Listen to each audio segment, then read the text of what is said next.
Hello students, welcome back.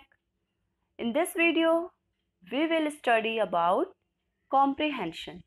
What is reading comprehension? How to solve passage? Okay, so let's start. Reading passage, comprehension, tips, techniques to solve. So unseen passage, what do you mean by unseen passage? So ऐसे passage which you haven't seen earlier, जो आपने पहले कभी नहीं देखी हो, मतलब उस टाइप का पैसेज आपने रीड नहीं किया हो, तो आपको एक ऐसा अनसीन पैसेज दिया जाएगा कि जो आपने पहले स्टडी नहीं किया हो, जो आपके लेसन का पार्ट या चैप्टर का पार्ट नहीं है, जो आपको क्लास में एक्सप्लेन नहीं किया गया है, और आपको ऐसा पैसेज दिया जाएगा। और इसका मतलब कॉम्प्रिहेंशन का मतलब है कि आपकी अंडरस्टैंडिंग कितनी है। ठीक है, आप उस पैसेज को रीड करके उसकी क्या मीनिंग निकालते हैं, आप उससे क्या समझते हैं, आपकी अंडरस्टैंडिंग क्या है। ठीक है, तो यही क्या कहलाता है आपका कॉम्प्रिहेंशन। तो इस टाइप का जब अनसीन पैसेज आपके एग्जाम में दिया जाता है तो हाउ टू सॉल्व इट, उससे रिलेटेड आपको क्वेश्चंस दिए जाते हैं, एमसीक्यूज दिए जा सकते हैं और फिल इन द ब्लैंक्स दिए जा सकते हैं। So how to solve this type of passages.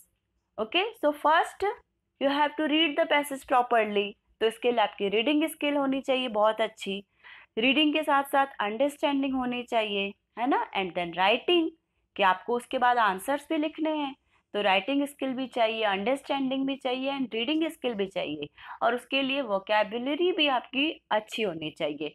But if you don't have, अगर नहीं भी है, तो हमें ये पैसेज कैसे सॉल्व करने चाहिए, इसके लिए जो ट्रिक्स एंड टिप्स हैं वो आपको मैं इस वीडियो में एक्सप्लेन करूँगी। सो reading makes a full man, conference a ready man, and writing an exact man. What does it mean? ठीक है, एक फ्रांसिस बेकन है, राइटर है आपके, उनकी ऐसे जो थी ऑफ स्टडीज उससे लिए गई है ये लाइंस, है ना। ये जो सिग्निफिकेंट इंपॉर्टेंट लाइंस हैं कि reading makes a full man, reading से एक फुल मैन बनता है, मतलब एक कंप्लीट मैन बनता है। ठीक है ना, कि अगर आप रीडिंग ही नहीं कर सकते, मतलब यू आर इनकम्प्लीट, कि आप रीड भी नहीं कर सकते। Conference a ready man, what do you mean by conference? Okay, जब आप कॉन्फ्रेंस कर सकते हैं, okay, confer understanding and explaining, है ना, तब आप एक रेडी मैन बन जाते हैं। Means you are ready to deliver your content, है ना, कि आपने जो समझा, जो रीड किया, उसको आप डिलीवर भी कर पा रहे हैं, जो आपकी अंडरस्टैंडिंग है उसको आप एक्सप्लोर कर पा रहे हैं। And writing an exact man, अब आप कंप्लीटली एग्जैक्ट बोलते हैं ना, एग्जैक्टली दैट्स आई वांट, कि जो मैं चाहता हूँ, जो आप चाहते हैं एग्जैक्ट बनने के लिए, तो वो कब आएगा आपकी राइटिंग से। तो हमें वैसे भी पता है इंग्लिश के लिए आपको सबसे पहले लिसनिंग अच्छी होनी चाहिए, रीडिंग अच्छी होनी चाहिए, ठीक है, अंडरस्टैंडिंग, राइटिंग, स्पीकिंग, तो ये सारे ही आपके क्या होते हैं, है ना, लैंग्वेज के पार्ट्स होते हैं, एलिमेंट्स होते हैं, तो सब आना चाहिए। Okay, so here in this passage, in this video I am going to explain you about है ना reading passage comprehension. So let's start. When you begin to read the passage, follow these strategies. जब आप passage को read करने start करते हैं तो आपको ये स्ट्रेटजीज फॉलो करनी है। We read paragraph for two purposes. ठीक है, टू पर्पसेस से हम पैराग्राफ रीड करते हैं, दो उद्देश्य से। First, to develop comprehension about the text, कि सबसे पहले हमको टेक्स्ट जो है, जो लिखा हुआ है पैराग्राफ में, उसकी अंडरस्टैंडिंग होनी चाहिए, कॉम्प्रिहेंशन होना चाहिए। It happens when we have command over the words which are used in the paragraph. ये तभी पॉसिबल है जब आपका कमांड है उन वर्ड्स में, जब आप उन वर्ड्स की मीनिंग जानते हैं, उन वर्ड्स के ऊपर आपका कमांड है, आप अवेयर है उस वर्ड से, परिचित है ऑलरेडी कि इसकी मीनिंग ये है, ये वर्ड्स हैं, क्योंकि आप यूज किए होंगे या कहीं ना कहीं सुने होंगे। ठीक है, तभी आप उसका पैसेज को इजीली कॉम्प्रिहेंड कर सकते हैं, समझ सकते हैं। Second, for drawing inferential meaning from the text. ठीक है, ड्रॉइंग इन्फरेंशियल मीनिंग, इन्फरेंशियल का मतलब होता है अनुमान लगाना, इन्फेरेंस। ठीक है, तो जब आप उस पैसेज से कुछ संभावित मीनिंग निकाल पाए उस टेक्स्ट से जो लिखा हुआ है पैसेज में, है ना, तो ये दो पर्पस होते हैं, एक तो अंडरस्टैंडिंग और दूसरा ड्राइंग द मीनिंग, है ना, मीनिंग निकालना। Second, please follow the following strategies to develop the comprehension. तो अगर आपको अपना कॉम्प्रिहेंशन, अंडरस्टैंडिंग डेवलप करनी है तो आपको ये चीज़ें फॉलो करनी है, ठीक है। अब वो क्या है? Read the text thoroughly. Thoroughly means completely. आपको टेक्स्ट को कैसे रीड करना है? कंप्लीटली रीड करना है। Have a look on title of the passage, sometimes reflects the story, ठीक है।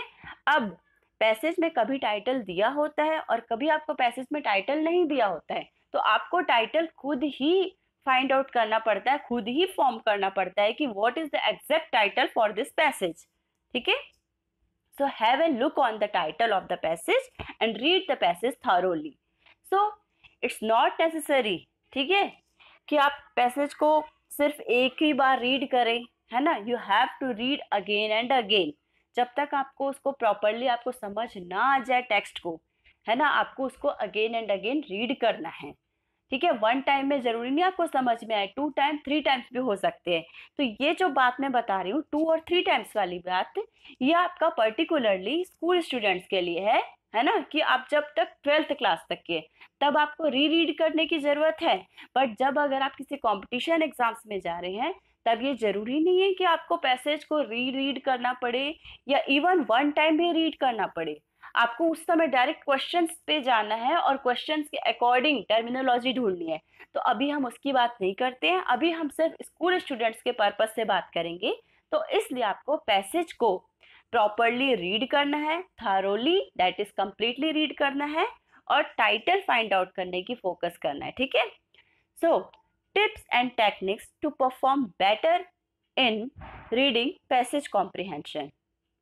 अब देखिए, अगर आपको बेटर परफॉर्म करना है, राइट आंसर्स लिखने हैं, तो उसके लिए टिप्स एंड टेक्निक्स है। Okay, so let's study, let's read one by one. Yes, find out, underline the fact mentioned in the text, ठीक है। तो आपको जो अंडरलाइन करने हैं, जो भी फैक्ट्स उसमें दिए गए हैं पैसेज में, दैट इज सिंपल नेम और कैरेक्टर्स। अगर कोई नेम मेंशन है, कैरेक्टर, जल्दी उनको अंडरलाइन कर लीजिए। Place mentioned in the text, ठीक है, प्रॉपरली उनको मेंशन करना है। Day and date mentioned in the text.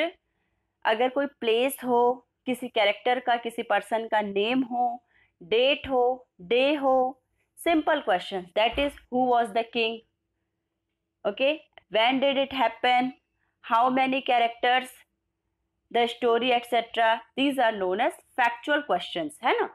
कि ये क्वेश्चंस कैसे होते हैं? फैक्चुअल क्वेश्चंस होते हैं, कि इस पे कोई चेंजेस नहीं होते, कि हु वाज द किंग, कौन था किंग, है ना, उसका बर्थ प्लेस क्या था, उसका नेम क्या था, डे, डेट, की ये इंसिडेंट कब हुई। ओके, तो ये चीजें फैक्ट्स जो होती है उसको आपको अंडरलाइन करना है। Second thing, reader should try to extract the meaning of underlined, okay, italicised, bold, printed phrases. Okay, आपको अंडरलाइन करना है और क्या करना है? एक्सट्रैक्ट, जो मीनिंग है उसकी एक्सट्रैक्ट फाइंड आउट करना है, और जो अंडरलाइन या इटैलिसाइज्ड या बोल्ड प्रिंटेड वर्ड्स हैं और फ्रेजेस हैं उनकी, ठीक है। रीडर शुड री रीड द डिफिकल्ट पैराग्राफ। जो पैराग्राफ डिफिकल्ट है ना, आपको अगर फर्स्ट टाइम रीड करने से ही लगा कि आपको कुछ समझ में नहीं आया, आपके लिए डिफिकल्ट है, तो उसको री रीड करना है। री रीड मीन्स फिर से रीड करना है।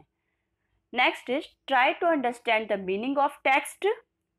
Do not stuck or worry if you do not know the meaning of a word mentioned in the text.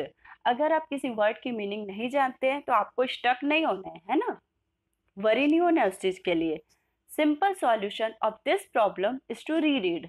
सिर्फ एक ही प्रॉब्लम का सॉल्यूशन है कि आपको री रीड करना है, बिकॉज आपके पास, आप एग्जाम में हैं, है ना, आपके पास कोई डिक्शनरी या कोई फोन, मोबाइल फोन या कोई भी सर्चिंग टूल्स अवेलेबल नहीं है कि आप जल्दी से जाके उस वर्ड्स की मीनिंग निकाल लेंगे। सिर्फ आप उस वर्ड की मीनिंग, उस पैसेज को अगेन एंड अगेन रीड करके ही फाइंड आउट कर सकते हैं। The previous sentence and the next sentence. आप पैसेज को जब रीड करते हैं तो आप कनेक्शन फाइंड आउट कीजिए, जिस वर्ड में आपको, जिस वर्ड की मीनिंग को फाइंड आउट करने में डिफिकल्टी जा रही है, तो उसके पहले का सेंटेंस और उसके बाद का सेंटेंस, दोनों सेंटेंस को पढ़ते हुए आप कनेक्शन निकालिए कि क्या कनेक्शन है, इस वर्ड की क्या मीनिंग हो सकती है। Okay, this will give you an insight about the meaning of words. इससे आपको क्या पता चल जाएगा? इंसाइट, मतलब एक्चुअल में वो वर्ड क्या कहना चाह रहा है, उसकी जो अंदर से मीनिंग क्या निकल रही है।